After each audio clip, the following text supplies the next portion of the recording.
commission de violence à des fins politiques exige une impunité. Elle exige aussi d'effacer les preuves de ces crimes. Elle exige enfin un discours qui permette de les justifier. Le ministre de l'Intérieur vous en a fait la démonstration à plusieurs moments. Nous avons découvert que cette organisation discursive, cette tentative de légitimation des faits que nous sommes en train de vous présenter, au sein de la présidence, a été mise en œuvre notamment par Yorodia, qui est le coordinateur de la communication présidentielle, mais aussi par Eladji Malik Gueye et Wandifa Dramé. Au niveau de la communication, ceux-ci ont travaillé de façon coordonnée avec le porte-parole du gouvernement et avec d'autres instances pour s'assurer qu'il y avait une légitimation des actes qui étaient commis.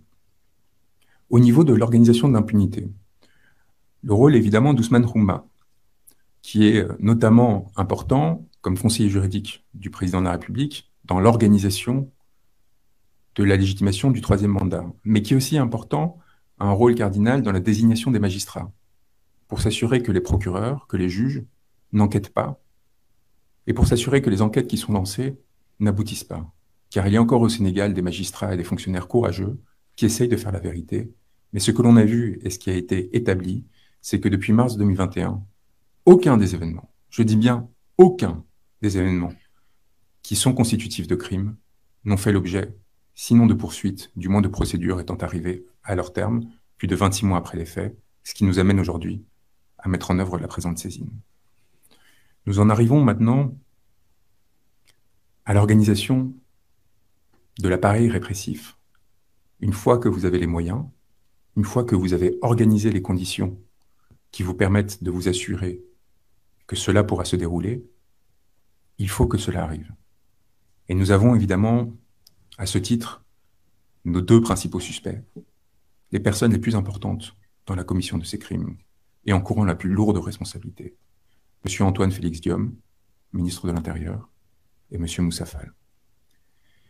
M. Antoine Félix Diome a joué un rôle important, d'abord comme magistrat, particulièrement bien utilisé par ce régime, afin de lui dégager la voie dans le cadre d'un certain nombre d'affaires sensibles, notamment l'affaire de Karim Wade et celle de Khalifa Sall, et ensuite comme ministre de l'Intérieur, nommé peu de temps avant les événements de mars 2021, il a joué donc, je disais, un rôle cardinal pour assurer au régime la possibilité de se perpétuer à tout prix au sein du pouvoir.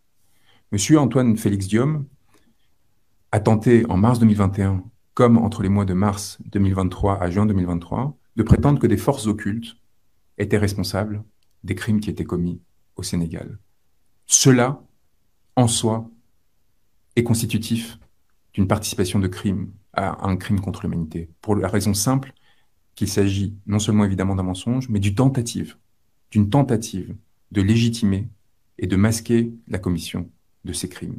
À ce seul titre, M. Diome, par ses mensonges répétés et par ses tentatives de faire disparaître des preuves ou de nier l'existence de crimes tout au long de ces périodes, est passible de poursuite. Mais M. Diome, évidemment, a eu un rôle bien plus important que celui-ci. Il a en fait été au cœur de la chaîne de commandement afin de s'assurer que les forces de police et de sécurité soient dirigées de façon à commettre ces crimes ou à les laisser commettre par des nervis. Il a en conséquence, notamment par le truchement de son pouvoir de nomination, cherché à obtenir la possibilité que des personnalités particulièrement violentes ou particulièrement prônes à autoriser, voire à commettre directement des violences, aient un rôle et une responsabilité au sein de la chaîne hiérarchique. Nous pensons évidemment à Seydou Bokar Yag, mais nous pensons aussi au directeur général de la police, qui était auparavant directeur général adjoint, qui était directeur général adjoint de la police nationale au moment des événements de mars 2021, et qui pourtant, malgré l'échec patent de cet épisode, a été promu le 21 avril 2021. Pourquoi l'a-t-il été?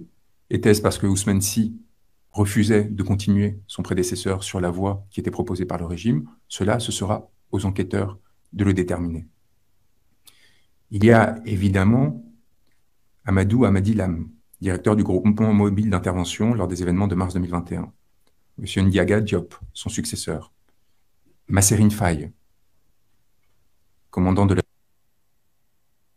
Folle, commandant de la brigade d'intervention polyvalente, et surtout, Bara Sangaré, commandant de la sûreté urbaine à Dakar, suspecté d'avoir commis de nombreuses tortures, d'en avoir ordonné aussi, et d'avoir de façon systématique procédé à des arrestations arbitraires pour intimider des opposants politiques et des manifestants. Ces individus, accompagnés notamment de Mudunga Kendiagne, qui a été directeur de la sécurité publique lors des événements de mars et avril 2021, et qui ensuite a été promu directeur adjoint de la police nationale, Ibrahima Diop, commissaire de police divisionnaire, directeur de la sécurité publique entre avril 2021 et aujourd'hui, que vous avez tous découvert lors d'une conférence de presse indécente il y a quelques semaines, où tentant de répondre aux informations que nous avions diffusées qui nous permettaient d'établir que celui-ci cherchait à se désolidariser du régime, a été poussé par Antoine Félix Diome dans cette conférence de presse ridicule, dans laquelle le régime a tenté d'attribuer l'organisation de crimes à des manifestants, alors que l'on a découvert que les nervis qui étaient montrés travaillaient directement avec les forces de l'ordre. Cette conférence de presse, organisée dans la précipitation, montre l'importance du travail qu'on est en train d'être mené, parce qu'elle a amené le régime à commettre une erreur fondamentale, à s'exposer, et du coup à être exposé par la presse internationale notamment, qui a démontré les mensonges qui avaient été énoncés. Au sein de la gendarmerie, nous avons aussi des responsables importants, et vous avez tous noté l'utilisation notamment d'enfants comme bouclier humain par les forces de sécurité. Cette utilisation est intervenue à de nombreux lieux sur le territoire de façon coordonnée le même jour, ce qui signifie qu'elle est la résultante d'une politique et non d'une déficience temporaire, ponctuelle, localisée d'une force de gendarmerie. Cette déficience, ce crime, a été commis par des gendarmes à chaque fois. Et donc la responsabilité de Moussa Fall, à ce seul titre, est engagée. Il est évident, en réalité, que la responsabilité de M. Moussa Fall est beaucoup plus importante. Nommé le 17 juin 2021, à la suite des événements de mars et avril 2021, celui-ci a évidemment joué un rôle fondamental dans les désignations qui, au sein de la gendarmerie nationale, ont permis la commission des crimes dont nous parlons.